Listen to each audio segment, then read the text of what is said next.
Olá, bom dia para você que está chegando aí nessa terça-feira, para você que em algum momento desse dia entrou, vai entrar. Bom dia, meu amigo Alexandre, Karine, Frontini, Cristiane, tá tudo rimando aí. Bom dia, Dr. Fábio, Flávio, bom dia, minha gente, bom dia, Tati, Zé Roberto, bom dia, Juliana Bonazza, minha amiga, bom dia, Cacá, bom dia, minha gente. Eu tenho uma palavra de oração aqui e eu hoje quero falar sobre algo inerente a nós, seres humanos, algo que faz parte da nossa vida, algo que faz parte da nossa caminhada existencial.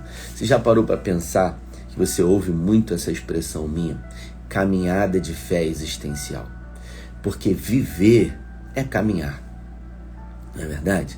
Viver é caminhar. E para mim, essa caminhada, né, nós que somos cristãos, é uma caminhada de fé, uma caminhada existencial, né, dentro da nossa existência. Eu escolhi, dentro da abordagem da psicologia, o existencialismo. Eu gosto muito dele, estudo muito sobre ele. E dentro dessa caminhada existencial de fé, existe algo que é inerente a nós, algo necessário todos os dias. Todos os dias nós vamos precisar recomeçar. Então, nesse tempo aqui, rápido de live de oração, eu queria falar sobre recomeços. É isso mesmo. Não é recomeço, é recomeços. Porque viver é estar em constante recomeços. Todos os dias recomeçamos coisas. Todos os dias. E escute o que eu vou dizer para você. Pessoas que não terminam coisas, normalmente não têm o seu devido respeito diante daquilo que começaram. E esse respeito ele não vem somente da sociedade, ele vem de si mesmo. Porque o nosso cérebro, ele é programado para reproduzir comportamentos. Como é que funciona? Todas as vezes que você está diante de uma situação inesperada, de uma situação nova, o seu cérebro ele vai recorrer a armazenamentos e informações, perguntando para você mesmo em frações de milésimos de segundos, de que maneira você já resolveu isso?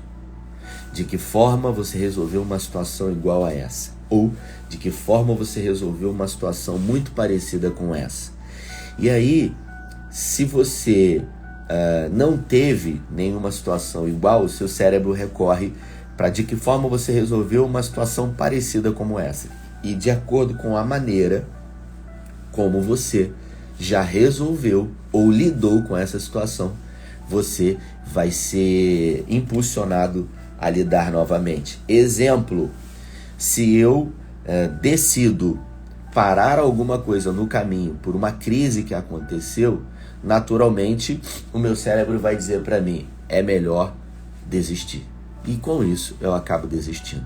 Então, por isso, muitas pessoas são especialistas em começar coisas e deixar pelo caminho. Eu vou usar hoje esse livro aqui, Encontrando o Meu Propósito, o livro que eu escrevi, né? E eu vou falar sobre ele, sobre a capacidade de recomeçar de Neemias, porque recomeçar é uma tarefa difícil. Então eu diria a difícil decisão de recomeçar. Observe o que eu vou dizer para você. Em alguns momentos das nossas vidas, em alguns momentos, nós vamos sempre ter que decidir o que fazer, e de acordo com a decisão nós vamos colher os frutos, porque é assim. Existe uma lei espiritual que rege todo o universo, que se encontra em Gálatas 6, capítulo 6, versículo 7. De Deus ninguém pode escarnecer. Aquilo que o homem semear, certamente ele colherá. Então, todos nós vivemos em algum momento da nossa vida um momento decisivo. Aqui. Esse livro aqui que está ao fundo aqui, ó, foi sem sombra de dúvidas um livro que mexeu muito comigo, né? Esse livro é do Bill Johnson e o tema dele é Momentos Decisivos.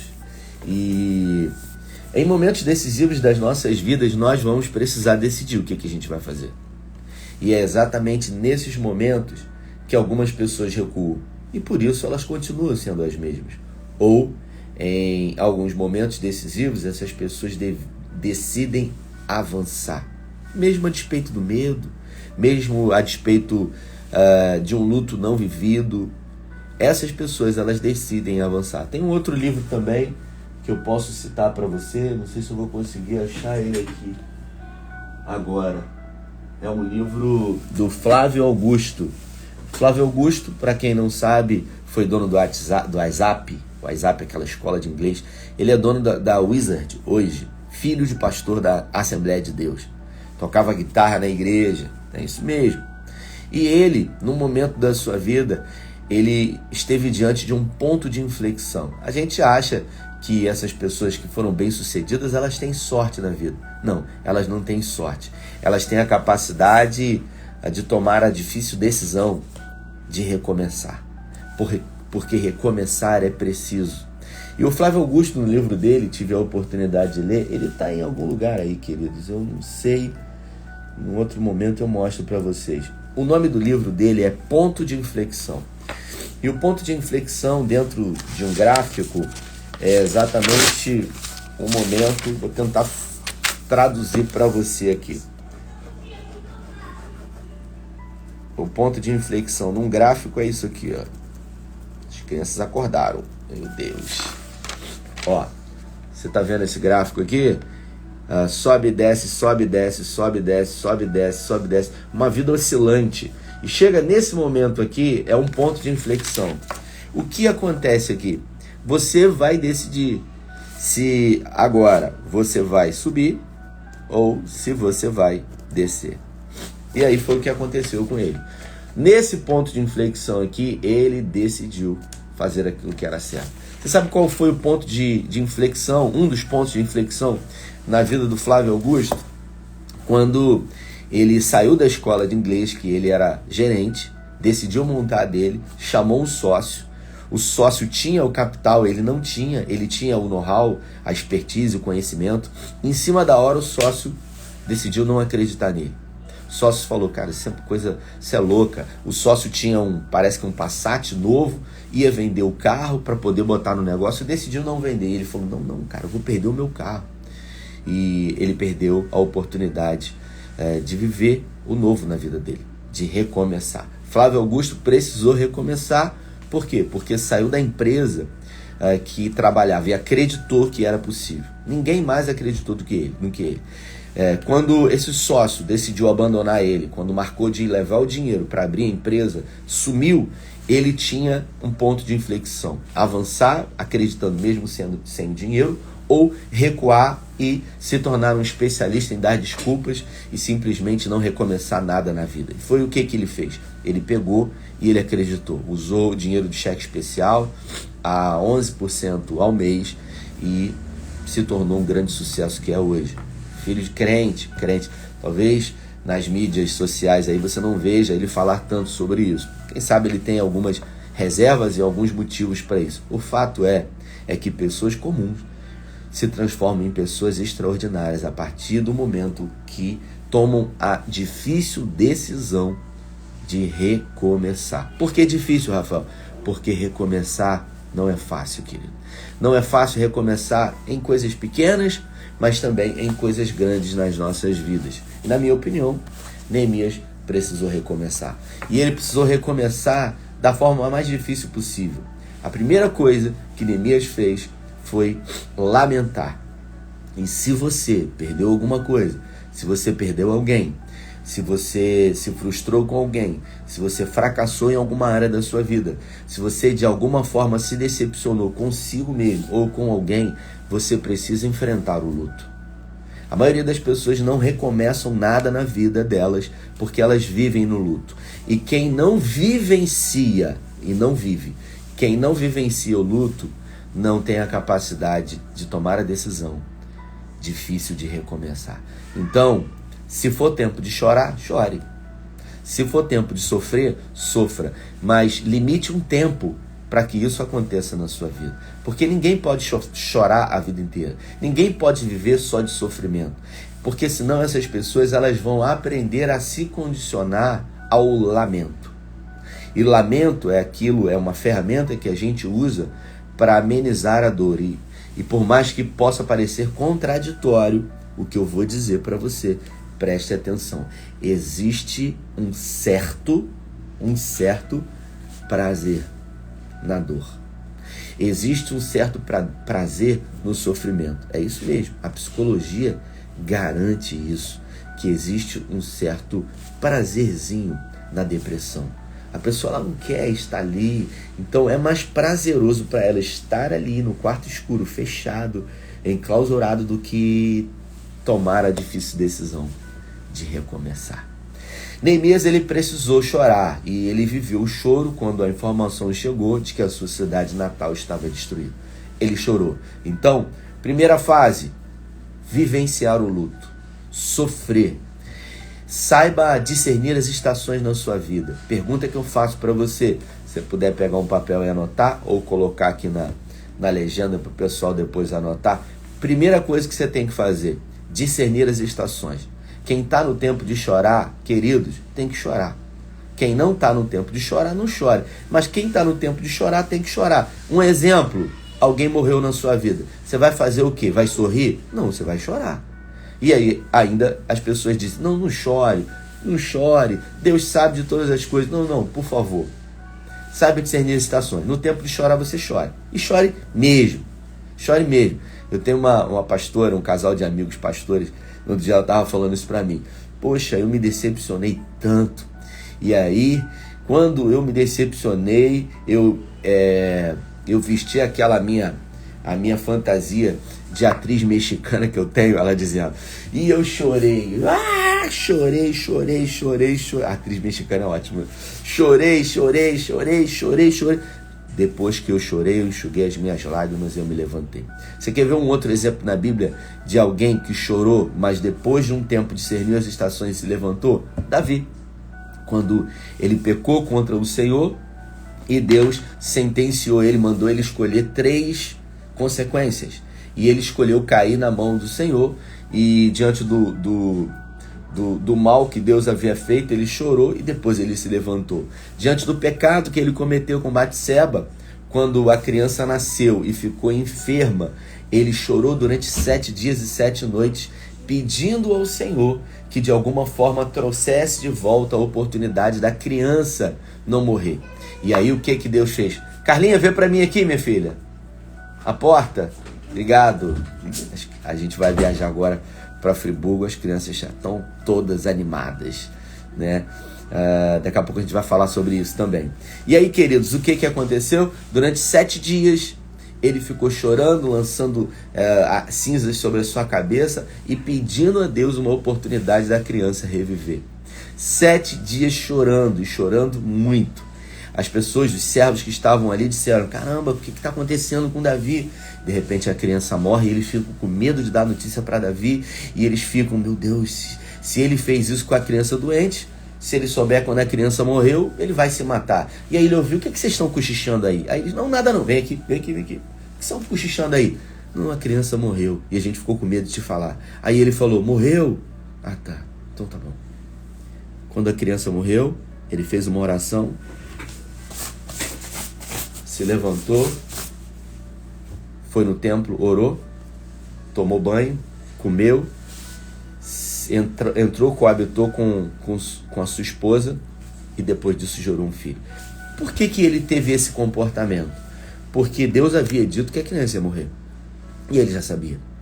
Conhecendo o Senhor, até o fim, ele orou e pediu, vai que o Senhor possa se compadecer e ter misericórdia. Mas quando isso não aconteceu, uma decisão foi tomada pelo Senhor. E agora uma decisão precisa ser tomada por mim. Resolveu se levantar, sacudir a poeira, tomar um banho, lavar o rosto e fazer o que precisa ser feito. O que, Rafael? Tomar a difícil decisão de recomeçar. Todo dia é um novo dia para recomeçar, queridos. Recomeçar é preciso todos os dias. E eu escrevi algumas coisas aqui no meu devocional hoje, quero compartilhar com você. Os desafios do recomeço, quais são? Primeiro, ele discerniu situações, chorou. Segundo, ele se preparou. Decisão não é um sentimento, queridos. Decisão é um ato consciente. Então, você precisa entender isso. Tem gente que fica esperando um sentimento, uma vontade vir de recomeçar qualquer coisa na sua vida. Uma coisa simples ou uma coisa muito difícil. Então, decidir é algo racional que precisa de uma preparação. Neemias decidiu recomeçar. Recomeçar o quê? A reconstrução da sua cidade. Com quem? Sozinho. Ele não precisou de ninguém, não. Ele, com Deus, já era a maioria. Então, ele discerniu as estações e ele se preparou. Quanto tempo, Rafael? 6 meses. Você tem que aprender a se preparar para o seu recomeço. Esse tempo de preparação vai fazer com que você entenda que é totalmente possível recomeçar. Então, primeiro, decida recomeçar. Decida as estações. Segundo, comece a se programar. Crie um programa de oração e de jejum, pedindo a Deus que dê a você aquilo que você não tem, para você fazer aquilo que você ainda não realizou. É isso mesmo. E durante 6 meses ele se preparou, ele fez a parte dele. Deus é especialista em trabalhar em parceria. Deus usa pessoas, e foi isso que ele fez. Se preparou, fez a parte dele, se colocou na posição e em algum momento as portas iam se abrir. E foi isso que aconteceu. Ele decidiu. E ao decidir, a parte mais fácil ele fez, que era se programar, se posicionar, e a parte mais difícil, que foi Deus que fez. Artaxerxes liberou Neemias, que era o número 1, o homem de confiança. Ele comia a comida antes de Neemias comer, ele bebia a bebida antes de Neemias beber. Por quê? Porque tinha-se uma prática de morte por envenenamento. Então, a pessoa que o rei mais confiava era a pessoa que provava a sua comida. Ele era um homem de extrema confiança de Artaxerxes, mas ainda assim, diante de um pedido, ele resolveu acreditar que seria liberado. Aos olhos naturais seria impossível acreditar que Artaxerxes iria liberar a pessoa que ele mais confiava. Mas aos olhos de Deus, tudo é possível. Então acredite que é possível recomeçar, é possível dar a volta por cima, é possível, no momento decisivo, decidir o que vai acontecer com o seu gráfico, com o seu ponto de inflexão. Talvez você até hoje tenha vivido uma vida claudicante. Claudicante quer dizer em cima, embaixo, uma hora tá bem, uma hora não tá, uma vida oscilante, mas em algum momento você precisa decidir. Decidir, acreditar que é possível ter um ponto de inflexão que vai subir, fazer com que a sua seta do gráfico possa subir. Por quê, Rafael? Porque você pode. Por quê, Rafael? Porque você é filho de Deus. Por quê, Rafael? Porque você foi projetado por Deus para vencer. Não é uma palavra lançada ao vento, não é um clichê evangélico, não. É a palavra de Deus. Eu não estou dizendo uma palavra aqui de bom ânimo, não é um clichê, uma palavra de autoajuda. Não. É a palavra de Deus. A palavra de Deus diz que você pode todas as coisas naquele que te fortalece. Quem que te fortalece? É o Senhor? Se é Ele que te fortalece, nele você pode todas as coisas. E você pode mesmo. Agora, você precisa acreditar nisso. Se você não acredita, ninguém vai acreditar. Neemias precisou acreditar antes. Estou com o Tobias aqui, meu cãozinho. Neemias precisou acreditar antes para que as pessoas pudessem acreditar nele depois. Se você não acredita antes, ninguém vai acreditar em você depois. Então, primeiro, acredite que é possível. Isso não vem através de uma oração ou através de um estalar de dedos. Isso vem através de uma preparação. Por isso, se preparar é tão importante dentro do processo. O futuro, está escrito aqui, está pronto. Ele está aguardando por você. Você sabia que Deus tem uma fotografia do futuro? É isso mesmo. Uma fotografia. Eu tenho uma fotografia aqui, Olha aqui. Essa aqui foi quando a gente não tinha Mirella ainda. Eu tenho muitas fotografias aqui. Carlinha gosta muito de fotos.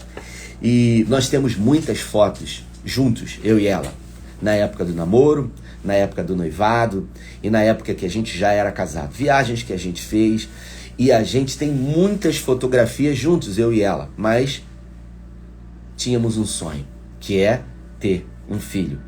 E esse sonho durou quase 10 anos esperando o cumprimento de uma promessa de Deus. Todas as nossas fotografias eram fotografias minha e dela, mas Deus já tinha uma fotografia, essa aqui, ó. Deus já tinha essa fotografia junto dele. Deus já tinha essa fotografia no arquivo dele, que era do futuro. O futuro estava pronto e a gente não imaginava e não sabia. Sabe por que é tão difícil acreditar no futuro? Porque os nossos olhos não estão vendo. Mas Deus já viu o meu futuro. Essa é do Tito com a gente. Ainda tem a da Mirella também. Então, eu quero que você repita. Deus tem uma fotografia do meu futuro. O que tem nessa foto no seu futuro? O que tem registrado nesse momento no seu futuro? É a conquista? É o recomeço? É a vitória? Qual é a fotografia que está nas mãos de Deus sobre o seu futuro? Essa aqui foi a foto que Deus já tinha no futuro, diante da promessa que nós tínhamos, mas durante 10 anos não aconteceu. Então você precisa acreditar, você precisa decidir, você precisa fazer as coisas acontecerem. A frustração leva ao crescimento. Então no processo de recomeço, a gente vai se frustrar, Rafael? Sim, é natural. E a frustração vai levar o crescimento. Nós crescemos no desconforto, na dor. Se você faz atividade física, você sabe que os nossos músculos, eles se tornam mais tonificantes e crescem mais através da dor e do desconforto. A gente faz a atividade, no outro dia a gente gera pausa e essa pausa gera desconforto e o desconforto gera o crescimento. É assim também na sua vida e na nossa vida. A frustração gera desconforto. Eu coloquei aqui, ó, Neemias já começou, usou tudo o que tinha. O que ele tinha? Rafael, Neemias tinha muita coisa, eu não tenho nada. O que Neemias tinha, você tem. O que, Rafael? Oração e jejum. A gente necessita ter uma prática de vida de oração e de jejum, queridos. Essa história de que, toda vez que eu faço jejum eu passo mal, eu sinto dor de cabeça. É claro, é o seu organismo gritando para você. É o seu organismo intoxicado de alimento dizendo para você, para. Agora, se você conseguir ser resiliente e avançar, em algum momento isso para. Hoje eu tenho uma prática diária. Hoje eu tenho uma prática semanal. Eu faço 3 vezes por semana, 16 horas de jejum. Eu faço 16 horas. Eu me alimento numa janela de 8. E eu pratico 16 horas sem me alimentar, só com água. No início foi difícil? Não foi difícil. Foi muito difícil. Foi muito. Por que você tende a imaginar que isso só é difícil para você? Não é difícil para mim? Porque eu tenho um PR antes do meu nome? Não. Sou um pastor? Não, pelo contrário. Para todo mundo é difícil. Mas cada um vai lidar de alguma forma com as dificuldades que vêm sobre si. E por último, eu tinha mais coisas para falar, mas a nossa hora já avançou, 7h40. Ele encarou a realidade. Encare a sua realidade. Se você não tem nada, encare essa realidade. Eu tenho que recomeçar com nada. Se você está no negativo, encare essa realidade. Eu vou recomeçar do negativo. Então encare essa realidade, porque enquanto a gente não encara a nossa realidade, a gente nunca vai recomeçar. É gente que tinha um padrão de vida, quebrou, e essa pessoa continua querendo viver esse padrão de vida, vivendo uma mentira, e aí só se engana. Então decida, encare sua realidade. A minha realidade agora é essa. Então eu vou começar a partir de agora. Regra, você que já está na live aqui há algum tempo, já ouviu isso aí numa live. Regra número 1 do buraco, para quem está nele. Pare de cavar. Porque enquanto você cava, se afunda. Mas quando você para de cavar, só tem um lugar para você olhar, que é para cima. E é de lá que vem o socorro para as nossas vidas. Amém? Quero orar com você. Pai, é no nome de Jesus que eu oro por esse homem, por essa mulher, por esse jovem que entrou comigo nessa live e está comigo até agora aqui, que recebeu, ó Deus, com fé essa palavra de ânimo, essa palavra de recomeço.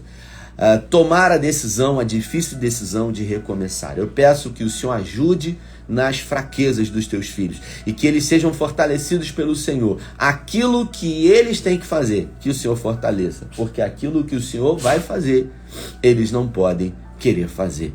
Nos ajude nessa terça-feira e que essa seja uma terça-feira de recomeços. Que essa seja uma terça-feira de tomar a difícil decisão de recomeçar emocionalmente, espiritualmente, profissionalmente, financeiramente, em todas as áreas das nossas vidas, nas nossas relações, para a glória do teu nome. Nós oramos com fé no nome de Jesus. Um recadinho muito importante. Hoje eu vou estar ministrando à noite na igreja do meu amigo pastor Marcondes em Nova Friburgo. É isso mesmo. Olha o Tobias aqui chorando. Eu vou estar com ele lá e com isso estou com a família. Eles vão junto comigo, a gente vai dormir lá. Não vou realizar live amanhã. Então, quarta-feira... Peraí, Tobias, só um pouquinho. Vem cá pro pessoal te conhecer. Opa, aqui, ó. Olha aí, gente. Esse aqui é o Tobias, o amigo do Tito e da Mirella, né? Fala pro pessoal ali, Tobias. Ele não tá muito animado não, gente. É isso aí. Então, deixa eu falar uma coisa pra vocês. Quarta-feira, amanhã, não teremos live. Eu volto na quinta-feira, às 7h15. Poxa, pastor, por que você não vai fazer amanhã live? Você não vai estar lá em Nova Friburgo? Você não fez do aeroporto? Fiz porque eu estava sozinho. Como eu vou com a minha família, a prioridade é ter um tempo de qualidade com eles. A gente precisa aprender isso também. Talvez na quinta-feira eu fale sobre prioridade na nossa live às 7h15 da manhã. Eu vejo você na quinta-feira, querendo Deus. Que o Senhor nos abençoe, nos guarde, faça resplandecer o seu rosto sobre nós e nos dê a paz. Se fez sentido para você essa palavra, não deixe de compartilhar com 1, 2 ou mais pessoas para que você possa ser um agente de milagres. Eu fico por aqui. Valeu!